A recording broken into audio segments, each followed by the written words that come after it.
This is a CD I made in 1997. It's called The Amazing Adventures of Mavis and Roy. I was in my mid-20s, I'm in a band called Scrimshaw, and we thought we were absolutely on the verge of something huge. We were not on the verge of something huge. But here's the thing, I'm holding this in 2026, nearly 30 years later, because it's the reason I'm building a tech startup. And today, I want to tell you that story. Because if you're going to follow this channel, if you're going to come along on this MuSeek journey with me, you deserve to understand where this idea actually came from. Not the polished elevator pitch version, the real version. And this is something even more special, but I'll get to that. This is going to take a minute, so get comfortable. And this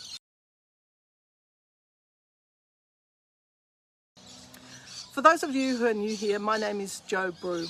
I live in Brisbane, I drive buses for a living, and I'm building a music discovery platform called MuSeek in whatever time is left over. Now that sounds like a punchline. I know it sounds like a punchline. It's not a punchline. It's just my actual life. But before the bus driving and before the startup, there were 30 plus years of being an independent musician, playing original music, writing songs, gigging, recording, and doing all of it without a label, without a manager, and without anyone really paying attention. And all that experience, all of it, the good and the genuinely humbling, is exactly why MuSeek exists. So let me take you back to the beginning.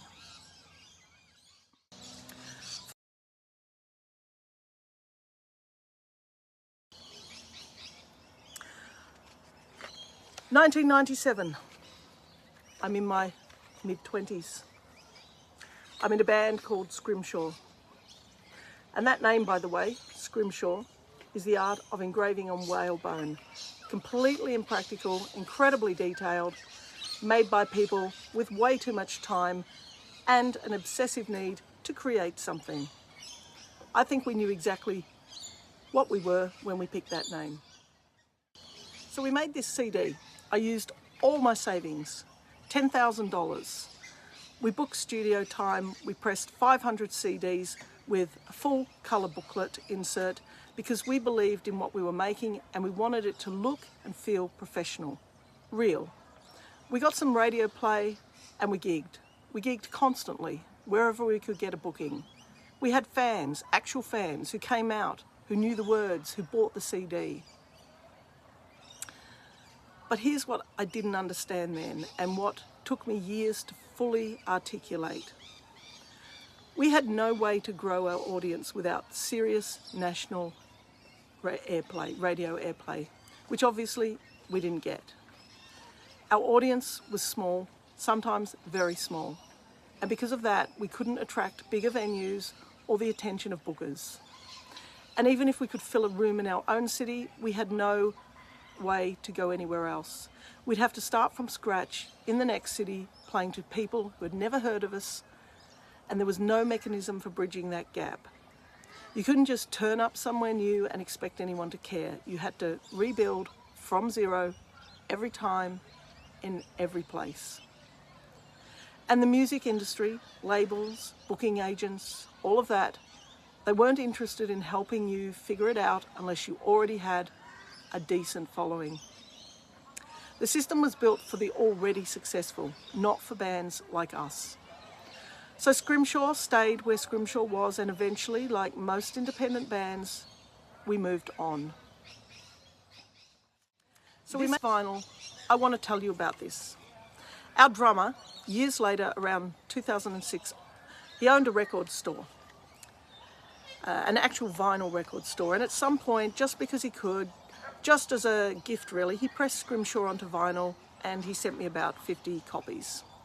No official release, no distribution, no label, just a drummer who loved the band enough to make it real in the most permanent format he had access to. And I've still got most of them. And honestly, this unofficial, unannounced, made by a mate vinyl pressing says everything about what independent music actually is. It's people who care, doing something because they care with whatever tools they have. And that's still what I'm trying to do, just with different tools now.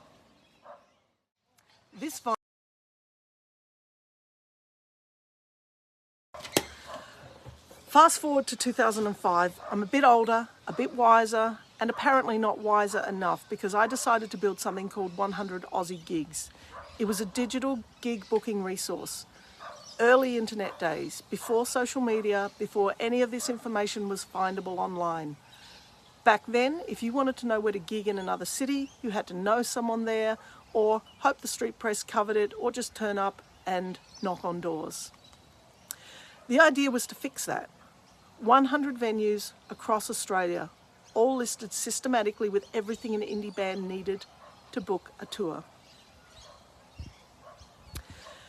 Now, I want to be clear about what Touring Australia actually means geographically, because Australia is enormous, the size of continental United States, with the population of Texas spread across it in small clusters separated by genuinely absurd distances. Brisbane to Perth is further than London to Cairo. I just want you to sit with that for a moment. The logic behind 100 Aussie Gigs was sound. If no one outside your city knows you exist, give bands the tool to go to every city themselves. Force the issue. Build this audience city by city by showing up. And that logic isn't wrong. That's still how you build a fan base. That's still what artists do. But the reality, the costs, the logistics, the sheer physical and financial weight of moving yourself and your gear around a continent as an independent artist with no tour support and no label, it's brutal. The 100 Aussie Gigs project didn't go the way I planned, not completely. And for a long time, I carried that as a failure. But what it actually was, and I only understand this in hindsight, was data. It was me running an experiment that proved a hypothesis. The geographic problem for independent artists is real. It's structural. And individual effort alone isn't enough to solve it. If you're not a touring artist and you're basically unknown, building an audience across distances is almost impossible.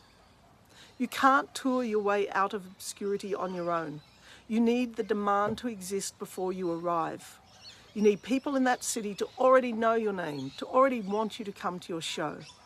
And if you don't have the funds to tour, you're completely stuck. That's not a marketing problem. That's an infrastructure problem. In 2005, I didn't have the language for that yet, but the seed was planted.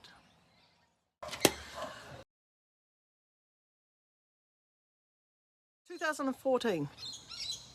I'm sitting somewhere, I honestly can't remember exactly where, and I'm thinking about the touring problem again. I never really stopped thinking about it. It just lived in the back of my mind as this unresolved thing. And I have a thought, a specific, clear thought.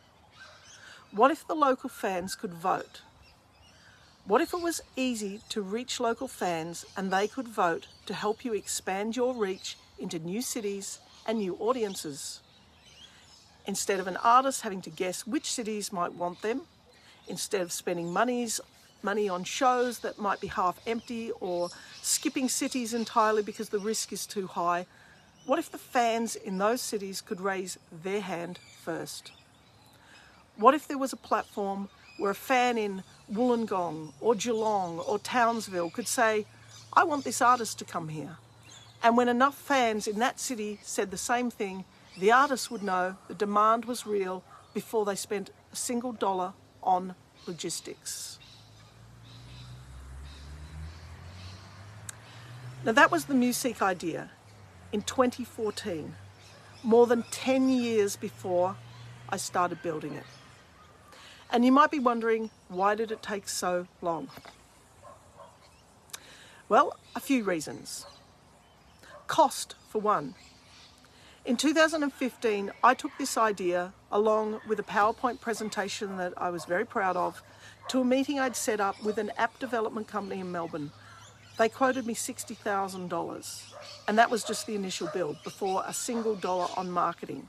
$60,000 for a sales rep with a notebook full of ideas. That door closed pretty firmly. I also didn't have any technical skills. I didn't know how to build an app. And the no-code tools that make something like MuSeek actually buildable by a non-technical person, they didn't exist yet, or they weren't good enough yet. But honestly, I also just wasn't ready. Life has a way of filling up every space available. The ideas sat in notebooks, on my laptop, and in my head. It was always there, but the timing wasn't right.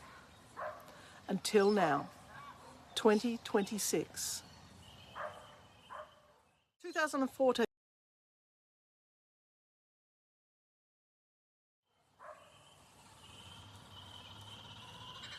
So what changed? Tools changed.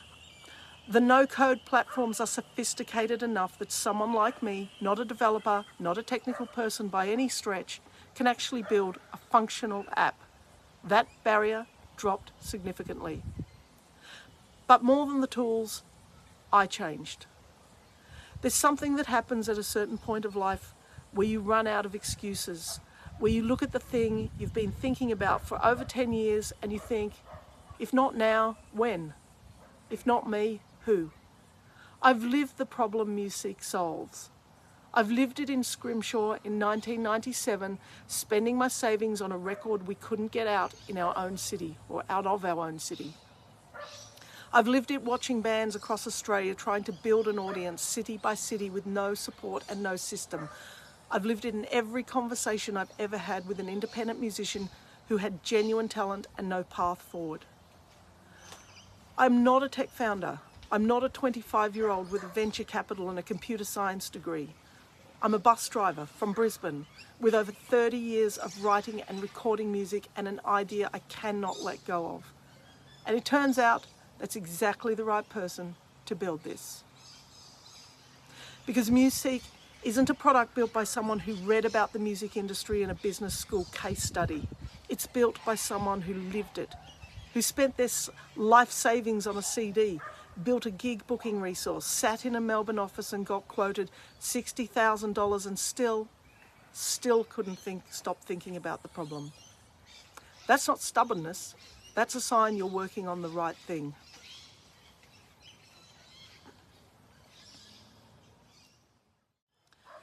That's the backstory. That's the 29 years between this CD and this YouTube channel. If you're an independent musician watching this, I see you. I've been you. This platform is being built for you. If you're someone building something later in life or building something on the side while working part-time or full-time or building something that everyone around you thinks is just a bit mad, I see you too. Stay on the channel. We're going to figure this out together. The MuSeek waitlist is open right now at joinmuseek.com. The link is in the description. If you're an artist, get on it. If you're a music fan who's ever discovered an incredible local band and wanted them to play in your city, get on it.